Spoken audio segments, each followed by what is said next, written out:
예, 법경제학 36번째 강의 36회차 강의를 시작하겠습니다. 36회차니까 12주 차네요. 저희는 이제 지난 시간 말부터 토트 로를 하고 있습니다.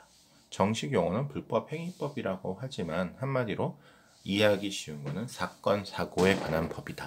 그래서 뭐 교통사고나 뭐 살다가 뭐 물을 쏟아갖고 뭐 누가 대했다든가 무슨 뭐 예를 들어서 커피숍에 갔는데 커피숍 직원이 뜨거운 커피를 주다가 잘못해서 쳐갖고 그걸 엎질러갖고 뭐 손님 손이 대었다든가 뭐 이런 것들이 다 사건 사고입니다.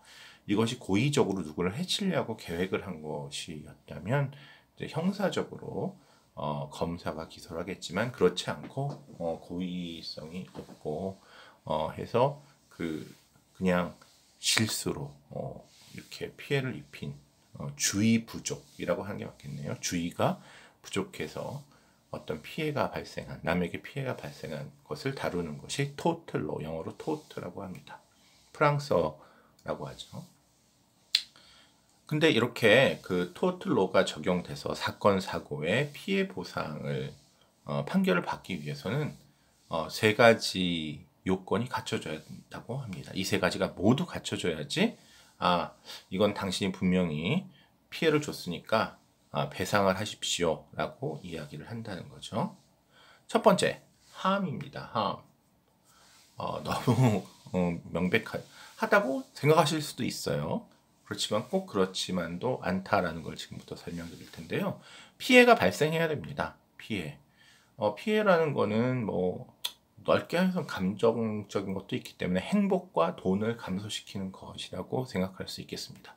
뭐 몸에 이런 뜨거운 커피물에 데워서 몸이 데갖고 병원에 가야 되는지 교통사고로 이제 다쳐갖고 병원에 2달 입원해야 된다든지 아니면 교통사고로 자동차가 찌그러져서 뭐 자동차가 또 집안에 문을 박아갖고 벽이 무너졌다든지 뭐 등등의 물질적 또는 인간에 대한 이런 피해가 다 피해라고 생각하겠죠.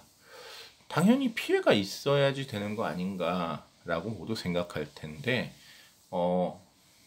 여러분 에스베스토스라고 들어보셨습니까? 성면입니다. 지금은 성면이 뭔지 다 아시겠지만 제가 이제 50대인데요. 제가 한 7, 8살까지 그러니까 1970년대 정도까지 성면이 위험하다는 것을 아무도 몰랐습니다. 오히려 저는 지금도 생생히 기억이 나는데 그때 저희 아버지 어머니가 돈을 모으셔서 직접 집을 지으셨어요. 누가 지은 집에 들어간 게 아니라 지금 생각하면 웃기지만 그냥 일반 가정이고 그랬는데 월급 타시는 직장인이었는데 그때는 뭐 아파트가 거의 없었고요. 대한민국에 아파트가 없었습니다. 누가 지은 집에 들어가든지 생각보다 많은 사람들이 자기 집을 자기가 지었던 시대인데요.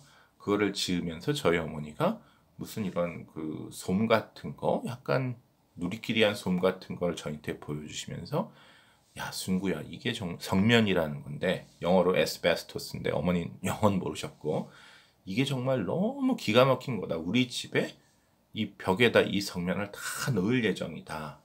그래서 도대체 뭐가 대단한가 하고 물어봤더니 그 성면이 그러니까 집을 그냥 지어 놓으면 벽돌로 막 쌓아 놓잖아요. 생각보다 이게 여름에 덥고 겨울에 춥다는 거죠. 왜? 벽돌은 열 전도가 잘 되잖아요. 그래서 벽돌을 아무리 해봤자 밖에 공기가 차가우면 안에도 금방 차가워지고 밖에 공기가 더우면 안에도 금방 더워진다는 거예요. 그래서 거기다가 솜이나 천 같은 거를 벽 안에 넣어 놔야지 보온이 된다는 겁니다. 결국 집을 뜨뜻하게 해주는 거는 그 보온 효과가 있는 천이나 솜이나 이런 것도 스티로폴이나 이런 거를 넣어야 된다는 거죠. 그런데 이런 솜이나 천은 큰 문제가 있습니다. 인류 역사에서 요즘은 여러분들이 지금 불이 잘 안 나는데요. 사실 불이 꽤 많이 났다고 합니다. 제가 어렸을 때도 뒷집이 불에 홀랑 탄 적이 있거든요. 그래서 화재가 정말 그 큰 인류에게 위험이었는데, 화재가 났을 때 주변에 불에 탈 것이 별로 없으면 금방 진화가 됩니다. 그런데 벽 속에 솜하고 천이 가득 차 있다고 생각해 보세요. 보온을 위해서. 그러면 불이 조금 번지다가 벽 안으로 들어가잖아요. 그러면 집의 벽에 모두 솜하고 천이 차 있으면 그 불을 끌 수가 없다는 거죠. 그래서 이 벽 속에 보온을 위해서 솜하고 천을 넣을 수밖에 없는데, 그것 때문에 불이 한 번 나면 금방 진화가 안 되고 집이 다 무너져 버리고 새로 지을 수밖에 없는 엄청난 피해가 납니다. 그런데 성면은 석이 돌이지만 뭘로 만들어지냐면 유리로 만든 솜이 성면입니다. 유리는 불에 닿으면 녹지 타진 않습니다. 그래서 성면은 보온 효과는 천이나 솜하고 똑같아요.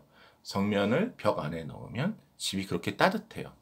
그런데 불이 나도 불이 성면에 옮겨 붙지를 않습니다. 그러니까 불이 안 나면서 집을 따뜻하게 해주는 기가 막힌 발명이라고 해서 성면이 나온 거죠. 그래서 성면은 기적의 건축 자재 이러면서 저희 어머니가 성면을 막 자랑을 하시면서 최근에 정말 부모님이 그 집에서 40년을 사시다가 최근에 이제 이사 나오셨는데 정말 이 성면으로 지은 집에서 부모님 40년 사셨고요. 저도 한 20년 동안 그 집에서 살았습니다. 근데 뭐 집을 짓고 얼마 후에 성면이 이게 사람을 죽인다라는 뉴스가 막 나와요. 이 성면이 한마디로 이 부서지면 성면 근처에 있으면 사실 성면이 유리로 만든 솜이기 때문에 그 자잘한 유리가루가 성면 근처에서 항상 떠다닙니다. 근데 그 유리가루, 여러분 우리가 솜의 먼지를 마신다. 그러면 그거는 그냥 이 물렁물렁한 거니까 뭐 쌓일지는 몰라도 그게 하여튼 뭐 큰 해가 없어요. 폐에 들어가도 뭐 좋진 않겠죠.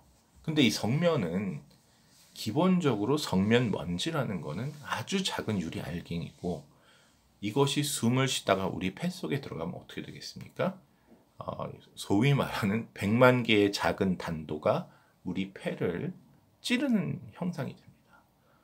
뭐 이 조그만 유리 칼이 폐를 다 찌르고 다니니까 뭐 나오지도 않을 거고요. 폐가 뭐 완전히 망가진다는 거죠. 그래서 성면을 많이 흡입한 사람은 숨을 못 쉬게 되고 10년 후에 폐암이 걸리게 된다. 한 10% 확률로. 근데 이것도 이상하게 다 걸리는 게 아니에요. 성면을 마신다고. 10% 정도가 폐암에 걸리는데, 뭐 성면으로 인한 폐암은 약도 없고요. 뭐 이거 항암 치료도 필요 없고, 이건 어떻게 방법이 없다고 합니다. 바로 죽는 겁니다. 100%. 그래서 성면을 건축 자재로 사용하는 것이 위험하다라는 것이 소문이 쫙 퍼졌죠.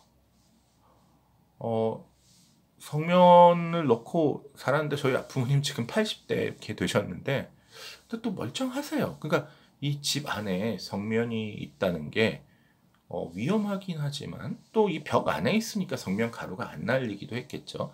이제 꼭 걸리시는 분이 성면을 만드는 공장에서 일하시는 분은 상당히 많이 걸린다고 하는데, 또 그렇다고 그분들이 100% 걸리는 것도 아니라고 해요. 문제는 지금 제가 그 성면이 또 하나 이제 말씀드릴까요? 약간 충격인데, 제가 이제 연세대에서 근무하는데 지금 20년 뭐 돼갑니다. 넘었습니다. 20년 정도 됐어요. 그런데 연세대에 특히 제 연구실이나 이런 곳에 천장에 이렇게 보드로 이렇게 되어 있는데요. 그 천장 보드가 자체가 성면은 아닌데 그 안에 성면이 들어있다는 거예요. 그러니까 마감재 안에 성면이 이렇게 들어있는 거를 굳혀서 지금 건축 자재로 썼다는 거죠.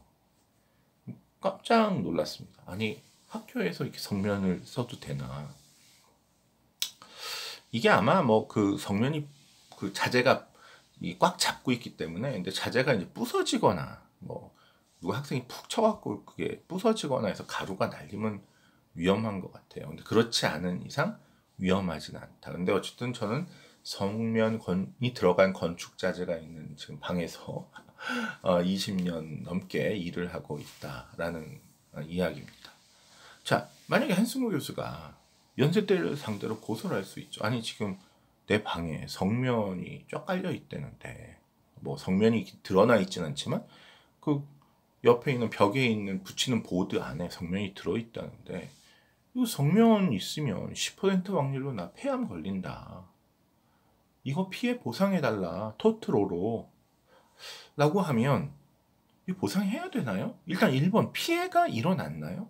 피해가 10% 확률로 뭐 이거는 이제 노출되니까 10%도 아닐 겁니다. 저는 뭐 한 1% 확률로 일어날 수도 있다는 거죠.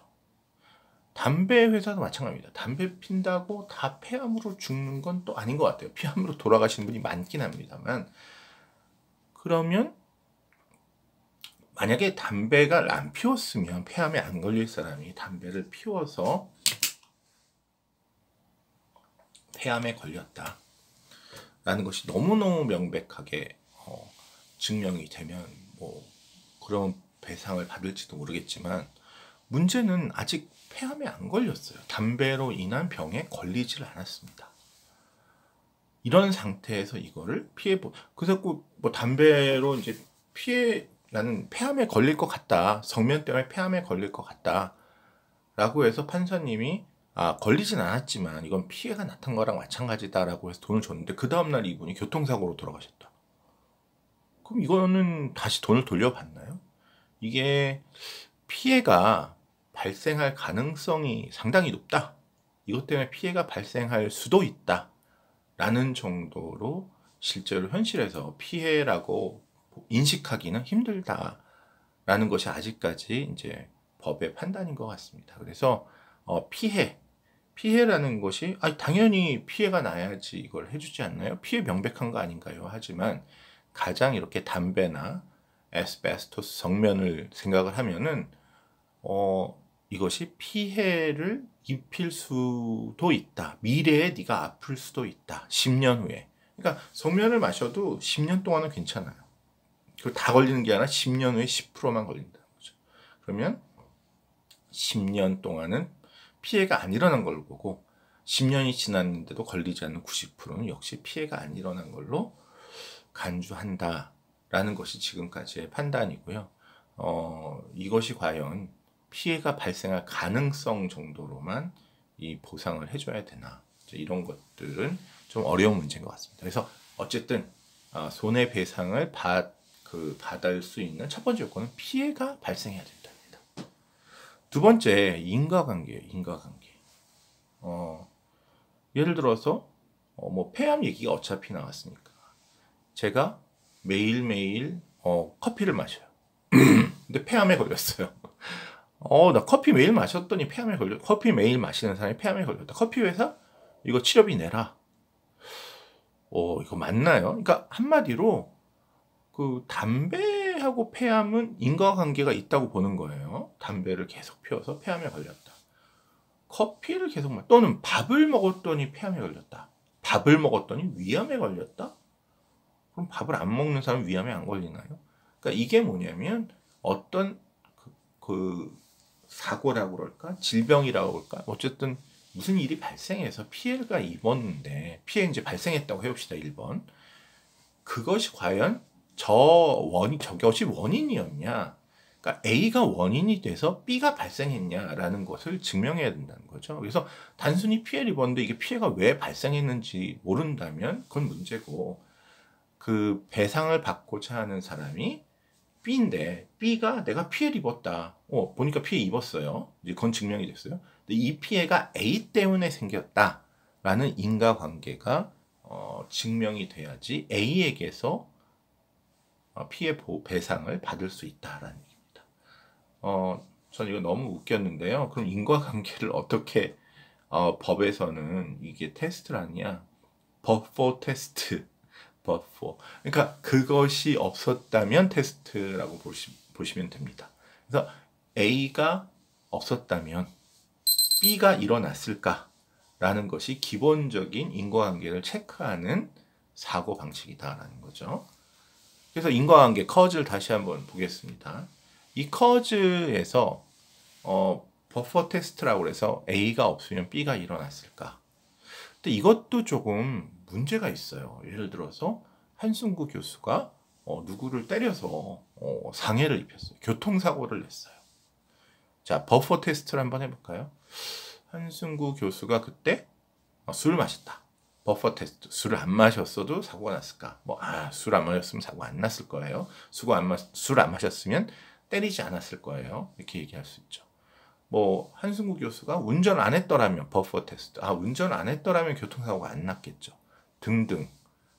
또 한승구 교수가 신호를 안 지켰어요. 신호를 지켰더라면 사고가 안 났겠죠. 이런 버퍼 테스트를 하는데 아주 막강한 버퍼 테스트가 하나 있습니다. 한승구 교수 부모님이 한승구 교수 안 낳았으면 이 사고가 났을까요? 50 몇 년 전에 한승구 교수가 태어나지 않았으면 사고가 안 났겠죠. 그럼 이거 누구 책임이에요? 한승구 교수 책임이 아니네요. 한승구 교수 부모님 책임이었던 거예요. 버퍼 테스트를 하면 분명히 한승구 교수 부모님이 한승구 교수를 낳지 않았다면 오늘날 이 교통사고와 이 상해 사건은 나지 않았을 거라는 거예요. 이건 너무 인과관계가 확실합니다. 그래서 B씨는, 김씨는 한승구 교수 때문에 교통사고를 당했는데 한승구 교수가 아니라 한승구 교수님 부모를 상대로 손해배상을 하라고 요청을 할 수가 있겠죠. 왜?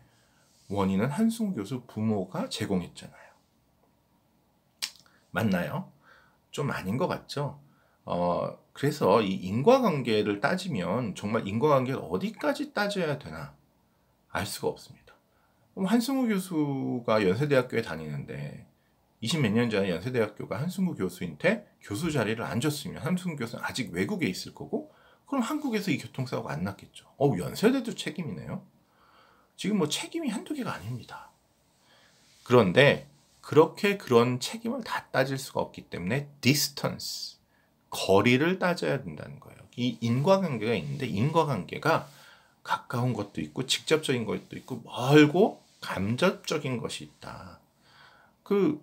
음주운전을 하고 신호를 무시한 거는 정말 그 사고 나기 직전의 일이고 그 직접적인 것 때문에 즉각적으로 아주 높은 확률로 사고가 납니다. 음주운전 신호 위반은.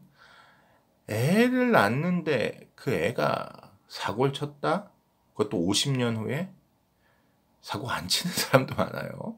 이거는 너무 간접적인 거죠. 그 아이가 한승구 교수가 운전을 안 했더라면, 술을 안 마셨더라면 이거 애를 낳아도 괜찮은 거예요. 그다음에 낳은 애가 확률적으로 사고를 친다? 이건 확률이 5%라고 그러면 1%라고 그러면 그 1% 때문에 그럼 99% 애를 낳지 말아야 된다?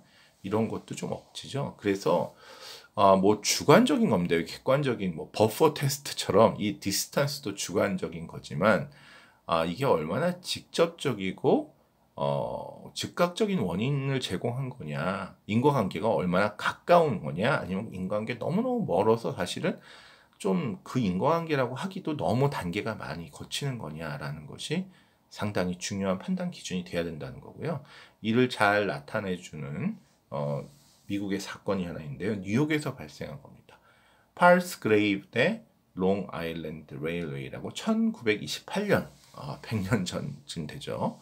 예, 그때 일어난 사건을 말씀드리겠습니다. 팔스그레이브는 어떤 중년 여성이었던 것 같아요. 나이가 좀 드신 여성분이고 이분이 이제 기차를 타고 집으로 돌아가고 있는 때였다고 합니다. 그 기차가 롱 아일랜드 레일웨이라는 뉴욕에 있는 기차 철도 회사였어요.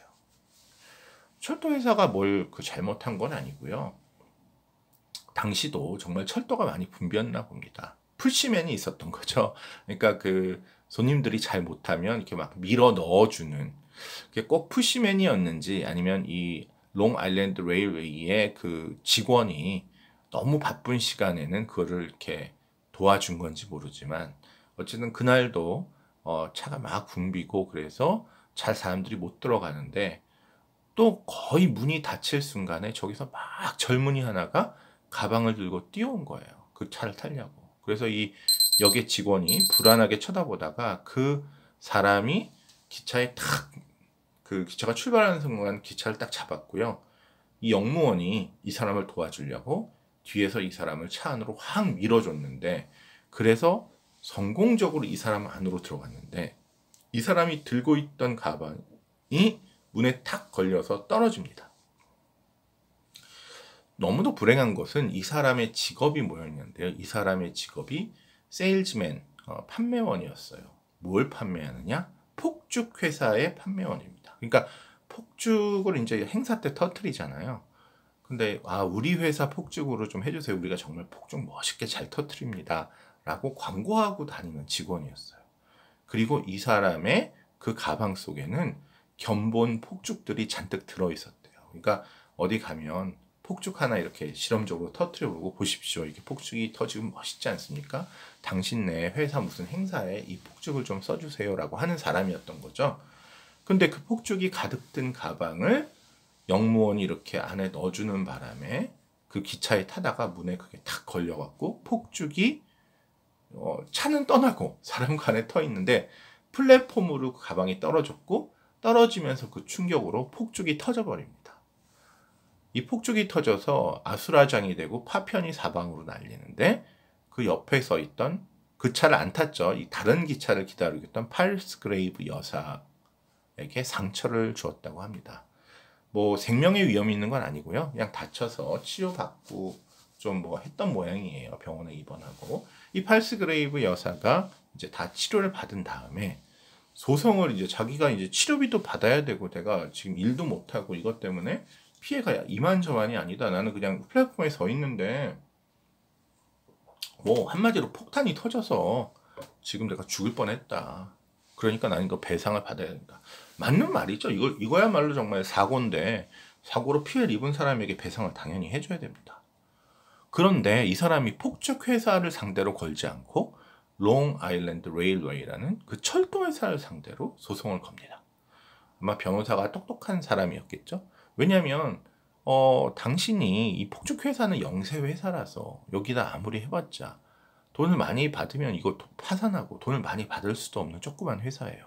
반면에 철도 회사는 부자죠. 부자로 유명합니다.